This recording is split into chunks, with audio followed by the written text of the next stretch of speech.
Hey guys, आप सभी का स्वागत है मेरे यूट्यूब चैनल ज्ञान IQ में। और आज हम करेंगे जुलाई करंट अफेयर्स का पार्ट 4 यानी कि 16 से 20 जुलाई तक के करंट अफेयर्स आज हम कवर करेंगे।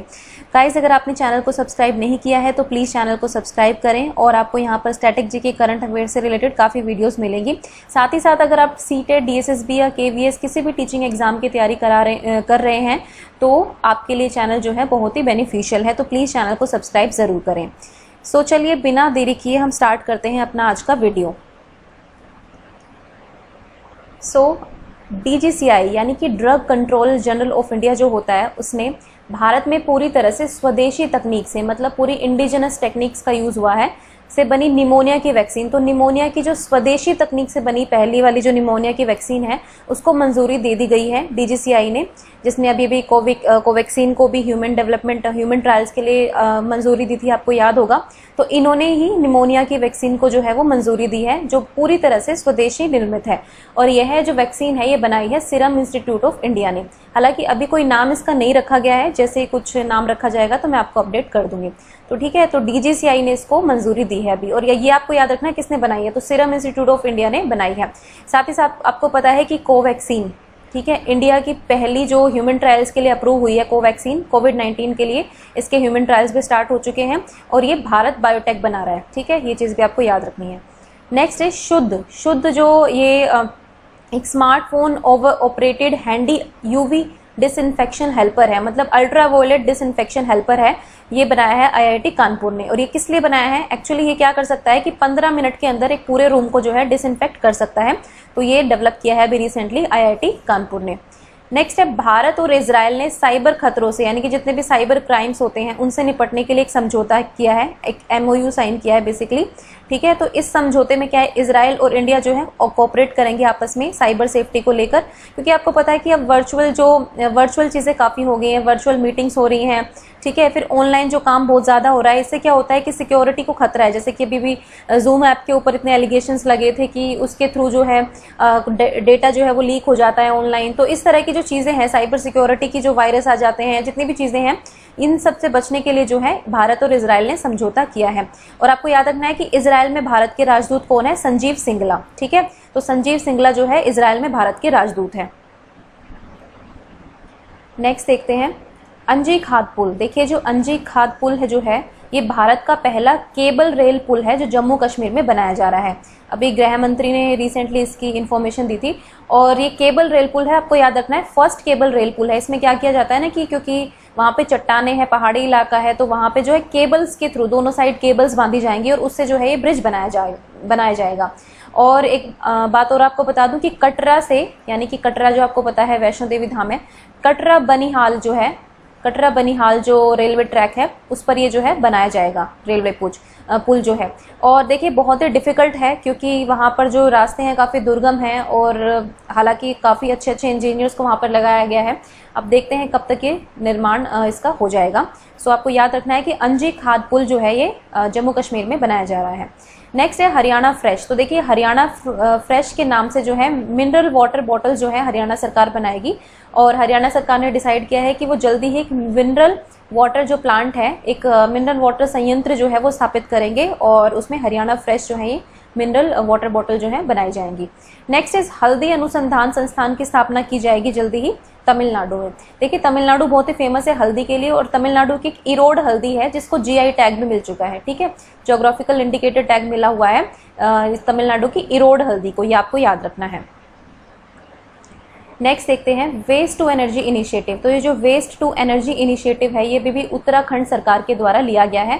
और इसमें बेसिकली क्या होगा, जो वेस्ट होगा यानी कि जो कचरा होगा उससे बिजली बनाने पर जो है काम चल रहा है कि कचरे से कैसे बिजली उत्पादन किया जाएगा। और बेसिकली इस पर पूरा एक सेटअप किया गया है कि, और इससे देखिए आपको मैं बता दूं कि कचरा भी एक तरह का रिसोर्स हो सकता है हमारे लिए अगर हम उसको सही ढंग से यूज़ करें। तो यही एक अच्छा इनिशिएटिव लिया है उत्तराखंड की सरकार ने। साथ ही साथ उत्तराखंड की जो समर कैपिटल है वो आपको पता है कि गैरसैंण है वो उत्तराखंड की जो है समर कैपिटल बनाई जा चुकी है। ठीक है, और अगर हम वैसे कैपिटल की बात करें तो देहरादून है। और साथ ही साथ एक जो पहला बायोडाइवर्सिटी पार्क जो है उत्तराखंड में स्थापित हो रहा है, उत्तराखंड में ये हो रहा है आपका I don't remember the name exactly, actually Haldwani में। ठीक है, तो हल्द्वानी नाम की एक जगह है जहां पर जो है उत्तराखंड का पहला बायोडाइवर्सिटी पार्क जो है वो सेटअप किया जाएगा। ओके, तो ये चीज़ आपको याद रखनी है। रक्षा मंत्रालय ने, अब देखिए जो हमारी डिफेंस मिनिस्ट्री है उसने 10 साल से कम सेवा देने वाले जो सशस्त्र बलों के कर्मी हैं, यानी कि जो हमारे डिफेंस के जो हमारे कर्मी होते हैं जो 10 साल से कम की सर्विस प्रोवाइड करते हैं, अब उनके लिए भी अशक्त पेंशन की जो है अनुमति जो है वो दी गई है। पहले क्या होता था कि आपको 10 साल की कम से कम सर्विस करनी पड़ेगी और उससे पहले अगर आप रिटायरमेंट लेते हैं तो आपको पेंशन नहीं मिलेगी, लेकिन रक्षा मंत्रालय ने अब कहा है कि अब आपको भी अशक्त पेंशन जो है वो दी जाएगी। Next is India's only golden tiger. देखिए इंडिया का इकलौता जो स्वर्ण, हम कह सकते हैं स्वर्ण बाघ जो है, इसका नाम है काजी 106F। तो ये जो है ये भी रिसेंटली देखा गया है काजीरंगा नेशनल पार्क में, ठीक है। और कहाँ है काजीरंगा नेशनल पार्क? ये है आपका असम में, ठीक है। तो ये आपको याद रखना है और इसका नाम भी याद रखिए क्योंकि ये भी इंपॉर्टेंट है। ये भी पूछा जा सकता है कि काजी 106F क्या है, तो आपको पता होना चाहिए टाइगर की प्रजाति है। नेक्स्ट इज धनवंतरी रथ। तो धनवंतरी रथ जो है गुजरात सरकार ने स्टार्ट किए हैं। बेसिकली क्या है, कोविड-19 जो है, कोविड-19 की एक वैन होगी, ठीक है, उनको हम धनवंतरी रथ बोलेंगे। उसमें मेडिसिन और चेकअप वगैरह इन चीज़ों की सुविधाएं होंगी। तो ये चलाए हैं गुजरात की सरकार ने। नेक्स्ट है the spirit of cricket India book. So ये जो बुक है अभी रिसेंटली लिखी गई है स्टीव वॉ के द्वारा, ठीक है, ऑस्ट्रेलियन क्रिकेटर रह चुके हैं ये। तो स्टीव वॉ ने रिसेंटली लिखी है the spirit of cricket India. Next is first online निष्ठा प्रोग्राम। देखिए जो निष्ठा प्रोग्राम है वो HRD मिनिस्ट्री जो है इसको चला रही है। निष्ठा प्रोग्राम को बेसिकली टीचर ट्रेनिंग प्रोग्राम है जिसमें प्रिंसिपल्स या फिर टीचर्स हैं वो सभी इन्वॉल्व हैं और उनकी कैपेसिटी बिल्डिंग की जाती है, उनकी प्रोफेशनल कम्युनिकेशन स्किल्स और जो उनकी जितनी भी स्किल डेवलपमेंट का एक तरह से ये चीज़ है निष्ठा प्रोग्राम। तो ये पहली बार जो है ऑनलाइन जो है स्टार्ट किया गया है। ये कहाँ किया गया है? आंध्र प्रदेश में। अगर पूछे कि निष्ठा प्रोग्राम किसका है तो ये आपको याद रखना है कि HRD मिनिस्ट्री का है, लेकिन पहली बार ऑनलाइन कहाँ स्टार्ट किया गया है तो ये आपको याद रखना है कि आंध्र प्रदेश में। नेक्स्ट इज नेल्सन मंडेला पुरस्कार। तो नेल्सन मंडेला पुरस्कार जो 2020 के हैं वो अनाउंस किए गए हैं। तो इसमें जो है 2 लोगों को ये पुरस्कार दिया गया है। पहली है मोरिसाना कायट, तो ये अफ्रीका से हैं और ये एक लॉयर हैं, एडवोकेट हैं और ये भी गर्ल्स और चिल्ड्रन के राइट्स के बारे में उनके लिए काम करते हैं। उसके बाद दूसरी है मारियाना वर्दिनाइसिस, ठीक है, तो शी इज फीमेल एंड मोरिसाना कायट इज मेल, ठीक है, ये मेल हैं और ये फीमेल हैं और ये है ग्रीस से, ठीक है, ग्रीस से, यूरोपियन कंट्री ग्रीस से, आपको याद रखना है। और ये भी एक फिलैंथ्रोपिस्ट है और बेसिकली ह्यूमन राइट्स के लिए काम करती हैं। तो इन दोनों को जो है नेल्सन मंडेला पुरस्कार दिया गया है। सो नेक्स्ट देखते हैं हम, यस, स्ट्रेटेजिक पेट्रोलियम रिजर्व्स। तो इसके लिए जो है भारत ने और अमेरिका ने यानी कि USA और इंडिया ने जो है साझेदारी की है। देखिए मामला ये है कि भारत में जो है पेट्रोलियम रिजर्व्स की जो है बहुत कमी है, ठीक है। जब क्रूड ऑयल बहुत सस्ता हुआ था, अभी पिछले हमने पता है कि ये जो कोविड-19 जस्ट एकदम से आया था, लॉकडाउन हुआ था, उस टाइम पे क्रूड ऑयल की जो कीमतें हैं वो बहुत गिर गई थी, लेकिन इंडिया इसका पूरा फायदा नहीं उठा पाया। क्यों? क्योंकि पेट्रोलियम रिजर्व जो है इंडिया में वो बहुत कम है। मैं कहूँगी कि बहुत ही ज़्यादा पीछे है भारत जो है इस मामले में। पेट्रोलियम रिजर्व्स में क्या होता है कि जब सस्ता हो तेल तो आप उसको तेल को स्टोर करके यहाँ पे रख सकते हैं और बाद में इसको यूज़ में ला सकते हैं। तो इसी चीज़ से के लिए भारत ने जो है अमेरिका से यानी कि USA से जो है एग्रीमेंट किया है कि आप हमारा जो तेल है, क्रूड ऑयल जो है, जो क्रूड ऑयल की हम बात कर रहे हैं, वो आप रिजर्व कीजिए और हम आपको रेंट पे करेंगे। तो इंडिया क्या करेगा, इसको अमेरिका को जो है रेंट पे करेगा और रेंट पे की जो कीमत है वो काफ़ी, मतलब दोनों कंट्रीज की आपस का समझौता है कि इसमें एक बैलेंस लाया गया होगा। सो भारत जो है अमेरिका में जो है क्रूड ऑयल को स्टोर करेगा, सिर्फ इमरजेंसी पर्पस के लिए नहीं बल्कि अपनी कमर्शियल चीज़ों के लिए भी। वहाँ पर जैसे ही मतलब लगेगा कि हाँ भी क्रूड ऑयल की जो कीमतें हैं वो काफ़ी लो हो गई हैं, तो काफ़ी सारा क्रूड ऑयल लेके वो अमेरिका में स्टोर कर सकता है इंडिया। तो ये एक्सेस दिया है अमेरिका ने और दोनों के बीच ये समझौता हुआ है। Next is Nelson Mandela international day. तो अभी मैंने आपको बताया कि नेल्सन मंडेला से रिलेटेड जो पुरस्कार हैं वो किसे किसे मिले हैं और ये डे जो है ये मनाया जाता है 18 जुलाई को, ठीक है। तो नेशनल मंडेला इंटरनेशनल डे जो है वो मनाया जाता है 18 जुलाई को। नेशनल मंडेला जो है साउथ अफ्रीका से थे और बहुत ही रंग भेद की नीति के खिलाफ इन्होंने काफ़ी लड़ाई लड़ी है, यह सब आप सबको पता ही होगा। नेक्स्ट है विश्व अंतर्राष्ट्रीय न्याय दिवस। तो विश्व अंतर्राष्ट्रीय न्याय दिवस जो है हर साल मनाया जाता है 17 जुलाई को। और जो इंटरनेशनल कोर्ट ऑफ जस्टिस है जो हमारा, ठीक है, इंटरनेशनल कोर्ट ऑफ जस्टिस है वो उसका हेडक्वार्टर कहाँ पे है? हेग में, ठीक है। हेग नीदरलैंड्स में जो है इसका हेडक्वार्टर है ICJ का, ठीक है, इंटरनेशनल कोर्ट ऑफ जस्टिस का, जहाँ पे अगर 2 या 2 से ज़्यादा देशों के बीच कोई अनबन हो, खटपट हो तो यहाँ पर आप उस मामले को लेके जा सकते हैं। नेक्स्ट इज यूएसआईबीसी यानी कि USA India business council global leadership award जो है अभी दिए गए हैं। और आपके लिए जानना बहुत जरूरी है कि नटराजन चंद्रशेखरन जो है इंडिया के, इनको ये अवार्ड दिया गया है। साथ ही साथ जिम टेस्लेट को भी दिया गया है। जिम टेस्लेट जो है वो यूएस से हैं, लेकिन नटराजन चंद्रशेखर जो है वो इंडिया से हैं। तो ग्लोबल लीडरशिप अवार्ड है और दिया किसने है? यूएसए इंडिया बिजनेस काउंसिल ने। नेक्स्ट है तुर्कमेनिस्तान में जो है भारत के अगले राजदूत होंगे डॉक्टर विदु पी नायर। ठीक है, तो जितने भी राजदूत चेंज होते हैं वो आपको याद रखने हैं। विदु पी नायर जो है तुर्कमेनिस्तान में भारत के नए राजदूत होंगे। नेक्स्ट है नूर वली महसूद। ये जो नूर वली महसूद है, इसको अभी एक इंटरनेशनल आतंकवादी जो है घोषित कर दिया है यूनाइटेड नेशंस ने। और किससे रिलेटेड है ये? तहरीके तालिबान पाकिस्तान संगठन जो है उससे ये रिलेटेड है। और ओडिशा सरकार ने जो है, ओडिशा गवर्नमेंट ने आशा वर्कर्स जो होती हैं, ठीक है, आशा और आंगनवाड़ी वर्कर्स होती हैं, तो इनकी जो मासिक परिवार पेंशन जो है वो दी जाएगी इनको। तो उसकी घोषणा जो है अभी रिसेंटली ओडिशा सरकार ने की है। नेक्स्ट है मधु बाबू पेंशन योजना। ठीक है, तो ये मधु बाबू पेंशन योजना कौन सी गवर्नमेंट चलाती है? ये चलाती है उड़ीसा की सरकार। और इन्होंने बेसिकली अब क्या किया है कि इस योजना में जो है किन्नर समुदाय को भी शामिल कर दिया है। देखिए, जो मधु बाबू पेंशन योजना है ये 2008 में स्टार्ट की गई थी, बेसिकली सीनियर सिटीजन्स के लिए। ठीक है, सीनियर सिटीजन्स के लिए। और अगर मैं कहूँ सीनियर सिटीजन्स थे इसमें शामिल, और प्लस इसमें डिसेबल्ड जो पीपल होते हैं, ठीक है, जो डिसेबल्ड पीपल होते हैं उनके लिए योजना जो है 2008 में ये उड़ीसा गवर्नमेंट के द्वारा शुरू की गई थी। लेकिन अब इसमें किन्नर समुदाय को भी शामिल कर लिया गया है। नेक्स्ट है भारत और भूटान ने जयगांव जो है पश्चिम बंगाल में है और पसाखा जो है भूटान में है, इसके बीच एक नया व्यापार मार्ग जो है वो खोल दिया है। तो आपको इतना याद रखना है किसको किससे जोड़ा जाएगा, तो जयगांव को पसाखा से जोड़ा जाएगा। तो जयगांव आपका पश्चिम बंगाल में है और पसाखा जो है वो भूटान में है। नेक्स्ट है ला लीगा फुटबॉल लीग। तो ये जो ला लीगा फुटबॉल लीग है अभी रिसेंटली ये जीती है रियल मैड्रिड ने, जो कि स्पेन का एक फुटबॉल ग्रुप है। ठीक है, तो ये आपको याद रखना है। मेरा पानी मेरी विरासत, ये जो योजना है ये स्टार्ट की गई है हरियाणा गवर्नमेंट के द्वारा। इसमें बेसिकली क्या करेगी हरियाणा गवर्नमेंट की, जो किसान होते हैं किसानों को प्रोत्साहित करेगी कि वो अलग अलग तरह की फसल उगाएं, उसके लिए प्रोत्साहन दिया जाएगा। देखिए क्या होता है कि हरियाणा में जो धान है, आपका जो धान है उसकी काफी खेती की जाती है और धान के लिए पानी की बहुत जरूरत होती है।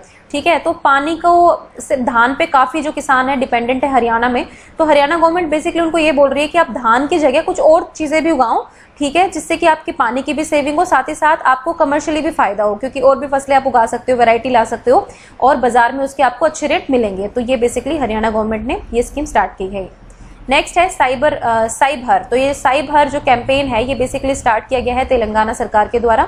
साइब और हर मतलब शी, तो बेसिकली महिलाओं के लिए है, लेकिन इस बच्चे भी इसमें इंक्लूडेड हैं। तो बच्चों और महिलाओं की सुरक्षा के लिए जो है तेलंगाना सरकार ने इसको चलाया है।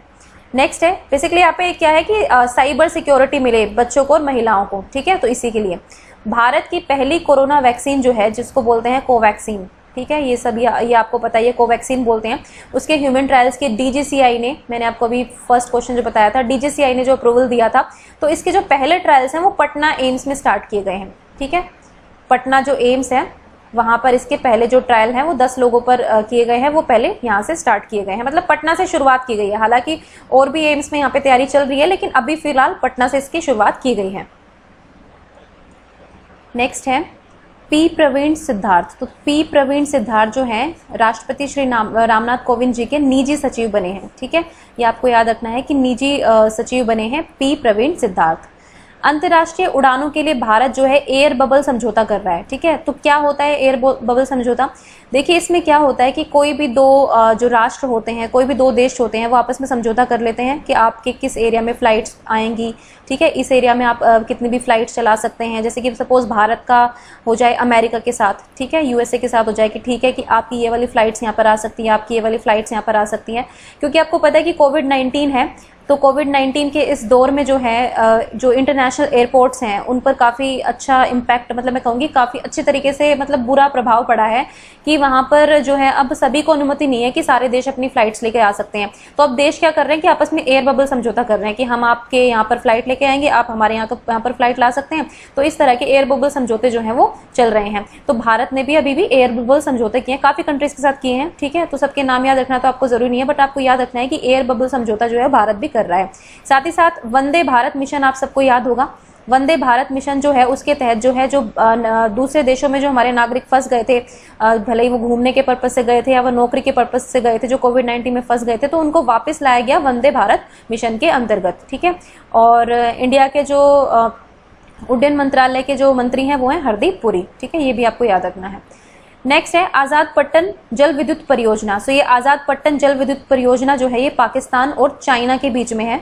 700 मेगावाट जो है इसमें बिजली का उत्पादन किया जाएगा और ये है झेलम नदी पर। ठीक है, तो आपको याद रखना है कि झेलम नदी पर जो है ये बनाई जा रही है। इसके साथ चाइना और पाकिस्तान के बीच जो है 2 और परियोजनाएं भी चलाई जा रही हैं। एक कोहाला परियोजना है, एक दियामेर बासा जो परियोजना है वो भी हैं 2। तो ये भी आपको याद रखना है कि आजाद पट्टन भी इनके बीच में। देखिए पाकिस्तान और चाइना जो है उसकी बॉन्डिंग आपको पता ही है कि कितनी ज्यादा स्ट्रांग है दोनों की। भले ही वो एक दूसरे के फायदे के लिए कर रहे हो, लेकिन दोनों भारत के हमेशा खिलाफ भी रहते हैं और अपनी गुटबंदी भारत के खिलाफ ही करते हैं। तो पीओके में बेसिकली ये परियोजना स्टार्ट कर रहे हैं ये सारी, ताकि जो इंडिया को जो है पता नहीं अब इंडिया के साथ ये क्या ऐसा करना चाहते हैं, क्योंकि पीओके में ही चल रही है सारी। जो पाक ऑक्यूपाइड जो कश्मीर है वहां पर ये परियोजनाएं धड़ाधड़ स्टार्ट कर रहे हैं। उसके बाद overdraft facility on fixed deposit. तो एफडी पर जो है ओवरड्राफ्ट फैसिलिटी देगा बैंक ऑफ महाराष्ट्र। देखिए ओवरड्राफ्ट फैसिलिटी का मतलब होता है कि जितना आपका पैसा है उससे ज्यादा आप पैसा निकाल सकते हो, इसके लिए बैंक आपको फैसिलिटी देता है। आप लोन पे ले सकते हो इस पैसे को और बाद में डिपॉजिट जो है करा सकते हो। तो ये जो है मतलब ज्यादा पैसे निकालने की अनुमति होती है बेसिकली ओवरड्राफ्ट फैसिलिटी। तो ये बैंक ऑफ महाराष्ट्र दे रहा है एफडी पर। नेक्स्ट है ईरान ने भारत को चाबहार रेल परियोजना से जो है वो बाहर कर दिया है। हालांकि कोई कह रहा कर दिया, कोई नहीं कह रहा है कि नहीं कर दिया है, लेकिन एक्चुअल में कर दिया है कि चाबहार जो परियोजना थे बेसिकली ये इंडिया के लिए काफ़ी अच्छा था, ताकि वो इस ईरान के रूट से, इससे क्या होता है ना कि पाकिस्तान की उनको ज़्यादा ज़रूरत नहीं होती अगर ये जो परियोजना जो है हमारी कामयाब रहती। लेकिन अब ईरान ने भारत को जो है बाहर कर दिया है। बेसिकली इसके पीछे चाइना का ही हाथ लगता है, क्योंकि चाइना और ईरान के जो रिलेशन है वो सुधर रहे हैं और ईरान जो है इंडिया से दूर हो रहा है। साथ ही साथ भारत ने ईरान से तेल लेना बंद कर दिया है यूएसए के कहने पर, तो ये भी एक रीज़न हो सकता है। नेक्स्ट है रेल कोच फैक्ट्री कपूरथला। देखिए कपूरथला में रेल कोच जो फैक्ट्री है उसने अभी एक पोस्ट कोविड जो है कोच जो है वो लॉन्च की है। ठीक है, तो ये जो पोस्ट कोविड रेल कोच जो है, जो पोस्ट कोविड कोच है, ये कोविड-19 से लड़ने में हेल्पफुल होगी। तो ये भी रेल कोच फैक्ट्री जो कपूरथला है उसने बनाई है। नेक्स्ट है ई होम लोन फैसिलिटी। तो जो ई होम जो लोन फैसिलिटी वो देगा बजाज हाउसिंग फाइनेंस लिमिटेड जो है ये प्रोवाइड करेगा। नेक्स्ट है ग्लोबल मैन्युफैक्चरिंग रिस्क इंडेक्स। तो ये इंडेक्स अभी भी जारी किया गया है और इसमें जो टॉप है वो रहा है चाइना, सेकंड इसमें यूएसए है और आपके लिए जाना बहुत जरूरी है कि इंडिया इसमें थर्ड रहा है। इसका मतलब क्या है कि इंडिया जो है थर्ड मोस्ट सुटेबल कंट्रीज है मैन्युफैक्चरिंग के लिए, ग्लोबल मैन्युफैक्चरिंग के लिए। ठीक है, तो ये इंडिया इसमें थर्ड पर रहा है, टॉप मोस्ट कंट्री रही है चाइना। नेक्स्ट है वॉन कर्मन अवार्ड। तो वॉन कर्मन अवार्ड जो है वो दिए जाते हैं इंटरनेशनल अकेडमी ऑफ एस्ट्रोनॉटिक्स के द्वारा दिए जाते हैं। तो इंटरनेशनल अकेडमी ऑफ एस्ट्रोनॉट्स के द्वारा दिया जाता है वॉन कर्मन अवार्ड और इस बार का अवार्ड मिला है K7 को। और आपको बता दूं कि K7 ये वही हैं इसरो के चेयरमैन। ठीक है, तो इसरो के जो है चेयरमैन है, इंडियन स्पेस रिसर्च ऑर्गेनाइजेशन के ये चेयरमैन है। फर्स्ट वुमेन पीएम यानी कि प्राइम मिनिस्टर, पहली महिला प्राइम मिनिस्टर गैबोन कंट्री की, अफ्रीकन कंट्री है, तो इसकी बनी है रोज क्रिस्टियन ओसुका रपुंडा। ये पूरा एक नाम है, रोज क्रिस्टियन ओसुका रपुंडा जो है पहली महिला प्रधानमंत्री बनी है गैबोन की। नेक्स्ट है बिटकॉइन स्कैम। देखिए एक स्कैम हुआ अभी रिसेंटली, ट्विटर में काफ़ी बड़े बड़े लोगों के जो ट्विटर अकाउंट्स है वो हैक किए गए, तो इसको नाम दिया गया है बिटकॉइन स्कैम। नेक्स्ट है हरेला फेस्टिवल। देखिए अभी रिसेंटली उत्तराखंड में मनाया गया है हरेला फेस्टिवल, तो आपसे ये पूछा जा सकता है कि ये हरेला फेस्टिवल जो है कहाँ मनाया जाता है, तो आपको याद रखना है उत्तराखंड में। साथ ही साथ इससे पहले बनाया गया था फूलदेई। ठीक है, तो फूलदेई फेस्टिवल भी जो है वो उत्तराखंड में मनाया जाता है, फूलदेई फेस्टिवल। नेक्स्ट है चेयरपर्सन ऑफ HCL। तो HCL कंपनी IT कंपनी है, इसकी जो चेयरमैन है वो रोशनी नदार बन गई हैं। इनके जो फादर हैं उनकी कंपनी है बेसिकली, उन्होंने इस्तीफा दे दिया है और रोशनी नदार जो है इसकी चेयरमैन बन चुकी हैं। ठीक है, और एक चीज़ आपको बता दूं कि वो इंडिया की रिचेस्ट वुमेन बन गई हैं। इसके साथ ही पहली किसी भी IT कंपनी की जो चेयरमैन है वो पहली बनी है, तो ये है रोशनी नदार, आपको याद रखना है। नेक्स्ट है world chess day. World chess day हर साल मनाया जाता है 20 जुलाई को। नेक्स्ट है सीबीएसई एंड आईबीएम। तो आईबीएम जो कंपनी है और सीबीएसई जो है उन्होंने they join hands basically for artificial intelligence learning programme के लिए। देखिए अभी अभी सीबीएसई ने डिसाइड किया था कि 11th और 12th को जो है आर्टिफिशियल इंटेलिजेंस पर भी कुछ कोर्स कराया जाएगा, और ऑब्वियसली अब सीबीएसई अकेले तो कर नहीं सकता, तो इन्होंने इस आईबीएम कंपनी के साथ जो है टाई अप किया है कि ये जो है इसमें हेल्प करेंगे आर्टिफिशियल इंटेलिजेंस जो है बच्चों को सिखाने में। ठीक है, तो 11-12 के बच्चों को सिखाया जाएगा और आर्टिफिशियल इंटेलिजेंस पर कोर्स है। नेक्स्ट है कोचिन शिपयार्ड। कोचिन शिपयार्ड जो है उसने नॉर्वे के साथ मिलके, नॉर्वे जो देश है उसके साथ मिलके, कोचिन शिपयार्ड आप सबको पता होगा इंडिया में है, और इसे नॉर्वे के साथ मिलके जो है इलेक्ट्रिक फेरी जो है ये बनाएंगे। ठीक है, ferry is a type of boat, तो एक तरह की नाव होती है और इलेक्ट्रिक होगी, इलेक्ट्रिसिटी से चलेगी, तो ये बनाएगा नॉर्वे के साथ मिलकर कोचिन शिपयार्ड। नेक्स्ट है समाधान से विकास। तो समाधान से विकास जो है ये वन टाइम सेटलमेंट योजना जो है ये हरियाणा की है। बेसिकली डिस्प्यूट रेजोल्यूशन के लिए है, जो टैक्स से रिलेटेड होते हैं, टैक्स पेयर्स से या फिर इंटरेस्ट से जो रिलेटेड डिस्प्यूट्स होते हैं उसके लिए है ये समाधान से विकास। नेक्स्ट है बांग्लादेश ने जो है, यानी कि बांग्लादेश ने सभी मुफ्त इंटरनेट सेवाएं जो सोशल मीडिया तक एक्सेस जो है उन पर प्रतिबंध लगा दिया है। इन्होंने अपने जितने भी टेलीकॉम रेगुलेटरी अथॉरिटीज या कंपनीज होती हैं उनको बोला है कि सोशल मीडिया तक जो है आपके कस्टमर्स की जो एक्सेस है वो नहीं होना चाहिए, फ्री इंटरनेट सर्विस अब उनको नहीं दिया जाएगा।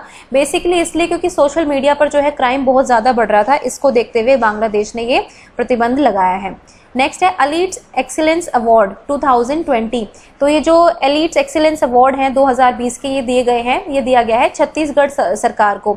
देखिए छत्तीसगढ़ सरकार ने अपनी एक ऐप शुरू की थी, दर्पण मोबाइल ऐप शुरू की थी। ठीक है, दर्पण मोबाइल ऐप थी और वेबसाइट थी। बेसिकली इसके थ्रू जो है एक सुराजी गांव जो स्कीम है इन्होंने स्टार्ट की थी, और भी कई फ्लैगशिप स्कीम्स हैं, तो उनको जो है ट्रैक किया जा रहा था दर्पण इस मोबाइल ऐप के थ्रू। तो ये काफी अच्छा इनिशिएटिव था छत्तीसगढ़ गवर्नमेंट का, इसलिए इनको एलीट्स एक्सीलेंस अवार्ड जो है दिया गया है। नेक्स्ट है चांद संतोखी। चांद संतोखी जो है भारतीय मूल के हैं और ये सूरीनाम के राष्ट्रपति बन गए हैं। ठीक है, तो ये इसलिए भी इंपॉर्टेंट है जानना क्योंकि सूरीनाम कंट्री है, ऊपर से इनके राष्ट्रपति बन गए हैं, और ये वैसे भारतीय मूल के हैं, भारतीय नागरिक नहीं है, ये भी आपको चीज याद रखनी है। ठीक है, तो चांद संतोखी जो है सूरीनाम के राष्ट्रपति बने हैं। नेक्स्ट इज अंतर्राष्ट्रीय ओलंपिक समिति यानी कि आईओसी। ठीक है, इंटरनेशनल ओलंपिक कमेटी जो है उसने 2022 में जब डकार सेनेगल में यूथ ओलंपिक गेम्स होने वाले थे, 2022 में होने वाले थे, लेकिन इनको बेसिकली इन्होंने अभी पोस्टपोन कर दिया गया है और इनको अब 2026 में यानी कि 2026 में जो है मनाने के लिए बोला गया है फिलहाल। मतलब 2026 में आयोजित किए जाएंगे ये यूथ ओलंपिक्स हैं, यूथ ओलंपिक गेम्स हैं, और ये आईओसी का फैसला है। ठीक है, तो ये जो है अभी भी रिसेंटली फैसला लिया है आईओसी ने। सो गाइज ये थे जुलाई करंट अफेयर का 4th पार्ट था, जिसमें मैंने आपको 16 से 20 जुलाई तक के करंट अफेयर्स कराए हैं। जल्दी ही मैं इसका पार्ट 5 लेकर आऊँगी, जिसमें मैं 21 से 25 जुलाई तक के करंट अफेयर्स आपको कवर कराऊंगी। एंड प्लीज़ अगर चैनल को सब्सक्राइब नहीं किया है तो प्लीज़ चैनल को सब्सक्राइब करें। And thank you for watching ज्ञान IQ।